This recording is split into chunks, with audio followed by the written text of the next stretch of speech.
मित्रांनो, प्रत्येक माणूस दुसऱ्या माणसाला स्वतःसारखं करण्याच्या खटाटोपात असतो. संघर्षाचं हेच कारण आहे. पत्नीची पतीबाबत त्याच दिशेने वाटचाल, नवऱ्याची तीच अपेक्षा, आई वडिलांचा मुलांबाबत संघटितपणे तोच प्रयत्न.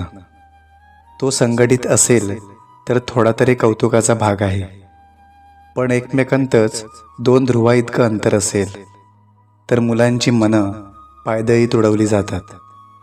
हीच घायाळ मनं लहानपणाचे घाव जपत मोठी होतात आणि प्रचंड कडवट, तिरसट, उदास किंवा स्वार्थी, बेपर्वाईखोर होतात.